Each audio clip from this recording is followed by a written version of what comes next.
Welcome to Mums at the Table. You are here with Rachel and Shona. Hi, how are you? Good. What have we got coming up today? We've got Rach, our tech guru. I love that because she just explains stuff that I don't get. We've got our dietitian, Amanda, and we've got Ask the Doctor, Simone. So she's in. If you want to ask any of our experts any questions, please write into our social media. Now, here's a confronting and somewhat bold question. How do you think your kids would describe you? Oh, I don't know if they're repeatable. Fair call. Would you ask your kids to describe you? No. No, you wouldn't ask them. Okay, so No. what do you think they would say? Look, we've sort of had the conversation roundabout because now that the boys are older, some of their friends are coming to our place of their own, own accord, and they all know they're going to get a roasting when they come to our place. You've got to know what you're walking into. That's right. Good. And they keep coming back, so that can't be too. That must be a good sign. Can't be too bad.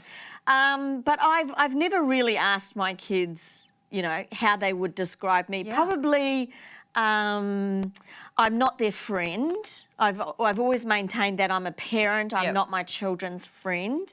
But also, I think probably fair but strong. Yes, tough. I don't think anyone could describe you as anything less than strong. You've got that right. What do you think? Have you asked your children? Look, I braved up and I asked my eldest strategically, not the other two. How come the eldest? Oh, because she's such a darling. And she's mummy's girl? Well, no, she's got a really, really kind heart. The other two have kind hearts, but they're incredibly blunt and honest.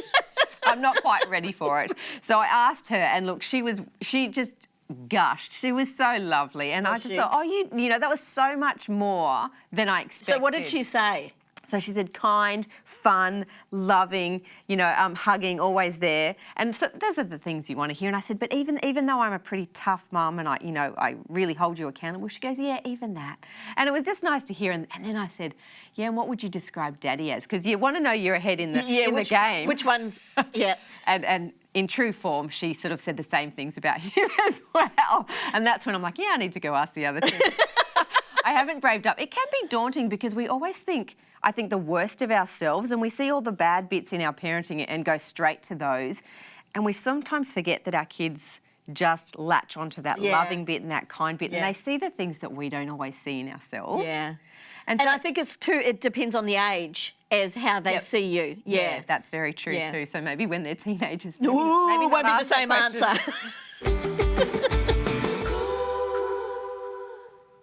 Hey, thanks for joining us at Mums at the Table. Don't forget to subscribe to our Mums at the Table YouTube channel. I'm sitting here with Dr. Simone and we're going to be talking about separation anxiety.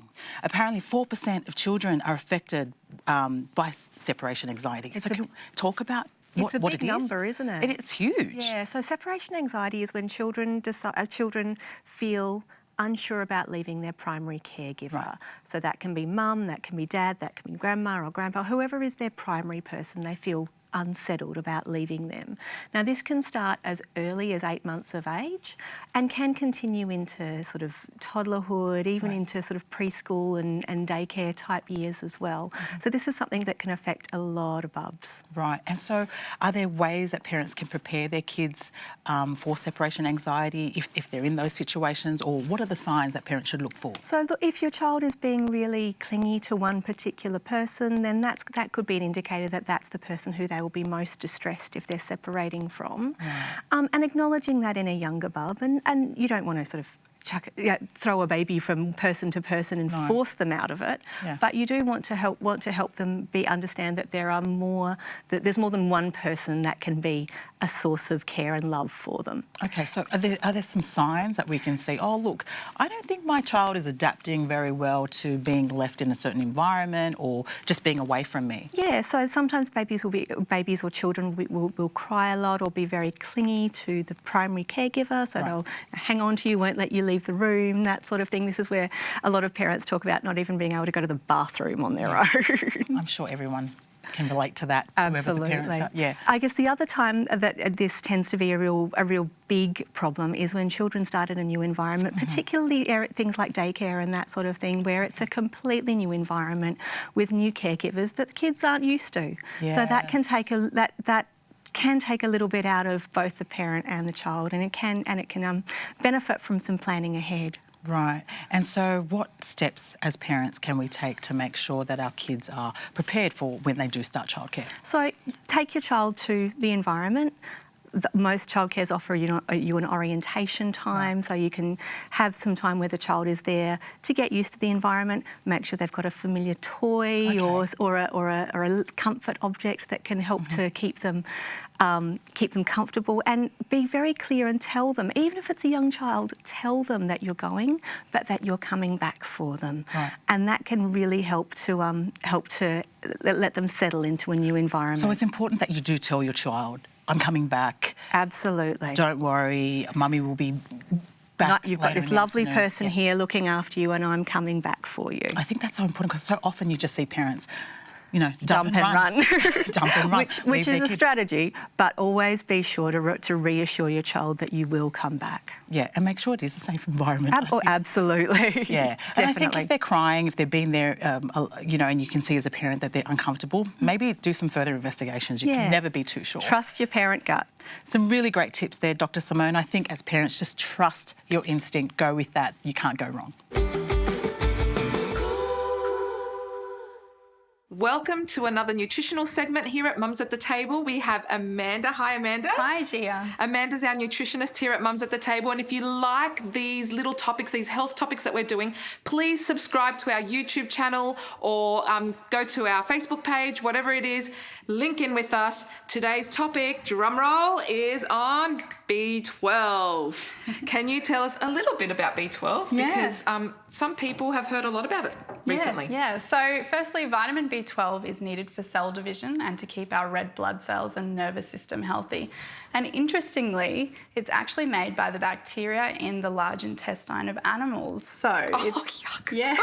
Yes, exactly. So it's only naturally found in animal foods, which can make it difficult for vegetarians and vegans to get enough in their diets. Yes, and that is, a lot of people are struggling with B12 deficiencies. Yes. And what have you got here? These sort of some of the sources you can explain to us that we can... So these are the main vegetarian and vegan sources for B12. So firstly, we have dairy products, so milk, yogurt, cheese, as well as eggs.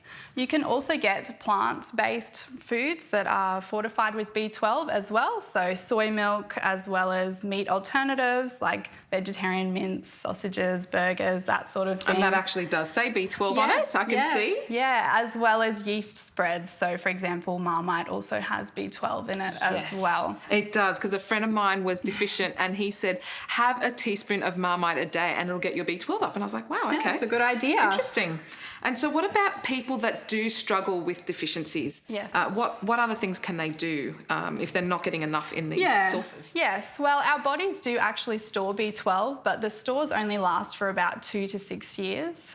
So when you have enough time of having low intake of B12, then it can cause anemia, which actually results in nerve damage and brain damage. That's not good. If it's untreated. So not great. So it is really important to get these foods and into our diet. And even try to get more supplementation or something to up your B12 so that you've got storage for the years ahead. That's right. So it is recommended for vegetarians and vegans that if you're not regularly having dairy, eggs or a B12 fortified food product in your diet on a regular basis, then you need to be supplementing your diet. Yeah. Thank you. That is such good tips, guys.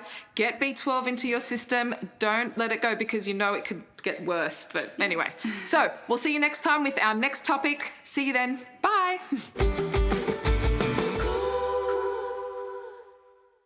Hey, before you swipe, be part of the hype as Rach and I talk about kid influencers online. Should we encourage it or not? What do you think, Rach? What are kid influencers? Well, kid influencers, just like any influencers, are basically on social media, and they're influencing what people are doing, the products that they're buying. They have lots of followers on YouTube and Instagram, and everyone wants to see what the latest outfit is that they're wearing or the toys that they're playing with. Okay. Yeah. Kind of like, is it like Ryan's World? Like Ryan's World, EvanTube, and then even going into the teens and all the way to babies. Sometimes people are putting their children on these platforms. Let it be known, though, that they're saying that you have to be 13 and over. Oh, okay. To be on, to have an account on YouTube or Instagram. So it's the parents who are behind the scenes, you know, actually posting everything, or should be the parents. Right, and they are pushing their child to have a social media presence, I should say. Yeah, and I think the word pushing could be controversial within this community, because many of them are saying that their kids are having fun while they're doing it, they enjoy doing it.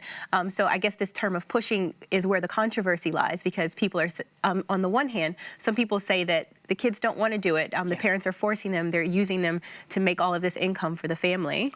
Income? Yeah, there's lots of income. How do you generate income by being a follower or an influencer being an influencer online? Well, there's lots of ways. Obviously, when we're watching YouTube, we'll see the ads come up. So with AdSense, that's one way. But one of the primary ways people are making money is through sponsored posts. Okay. So once you have a certain amount of influence, you're able to, companies pay you to actually put their content online or have your kids play with the toys. Yeah. And some of those influencers are making probably on certain posts more than some people make in an entire year. Wow, sounds like an industry maybe some of us would want to explore. Would you? You know, on the one hand, it seems interesting because your kids are learning entrepreneurship. Yes. They're becoming content creators. They're not just consuming all the time. Right. But on the other hand, you know, their entire lives, sometimes even from potty training to, you know, all of these intimate moments and maybe vulnerable moments as well are being shared online. So I guess there are pros and cons on both sides. For our family, we've decided not to put our son online. Why? He's so gorgeous. He's gorgeous. Rachel's little boy is absolutely stunning. You. Thank you, Fee. But and also for your family, you have twins, and I've seen there are a lot of twin kid influencers out there. So if that's something... I'll definitely try and explore it maybe after this. But I guess for me, as I think about it, as I think about kids watching other children playing with toys, or even watching other kids go to the aquarium, and I know, you know, as parents, we're time poor, and it helps us to get through the day. It just frustrates me a bit to see kids watching other kids playing with toys. Like, I'd rather kids be playing with toys themselves than to be watching other people playing with toys. But I love the fact that kids are actually out there. They're learning how to edit. They're learning how to create content, how to be creative. These things are great, and I think that it's something that we can all explore. Yeah. I don't know if we would do it for the point of fame, and we want 20 million people following our children doing that. So I guess for every family, it's different, but looking at the pros and cons. But definitely get your kids out there doing those activities instead of just watching them. Well, it's definitely a different world we're raising up, so it's something that we could think about. Kid influencers, should we or should we not encourage it? Go to our Facebook closed Mums at the Table group and give us your opinion. Okay, so what do you think you could teach someone else? So we go through life, we learn a whole heap. What do you think you could then pass on to someone else? Because I'm like blank. It's actually a really good question, because, you know, you do pick up a whole lot of things through your life, and you might think they're of no use to anybody else, but they actually are. You know, I remember a long time ago talking to Melody on this Mums at the Table show. And she was talking about recycling. And she just taught me a whole lot of stuff that I didn't know about recycling. And I thought, what a great thing to be able to teach the people. So there are things that you do through your life that you don't necessarily think they're important, but they are. Well, I think the question probably to me, you know, what do you have to teach someone else? I just sit here and go, probably nothing. But when you explain it in that, you know, you might have a passion or a big interest in an area that someone else doesn't know about. Yeah, those are absolutely teachable moments. But I often think to myself, I don't know what I've learned. I've been at home for so long. My mind's, you know, feeling blank at the moment. Yeah, but I talk to you about marketing and PR and stuff, and we bounce balls around like that. So there are things that you could teach somebody else. Like, I love scrapbooking, and I used to teach a scrapbooking class, but those things, I think, you automatically go, yes, I could teach somebody else that. But it's those things like, you know, parenting tips, and you're quite often always saying, you know, you need to be a village. You're always saying, I need to be a village. Literally, that was on the tip of my tongue. I was about to refer to the village, because I think I've learnt so much when it comes to parenting from other people within my village, within my community, in my circle, and on, you know, groups like the Facebook Mums at the Table group. Like, you learn from other people. And I think when you sort of branch out, you brave up, you ask questions, that's when you sort of start gathering that learning.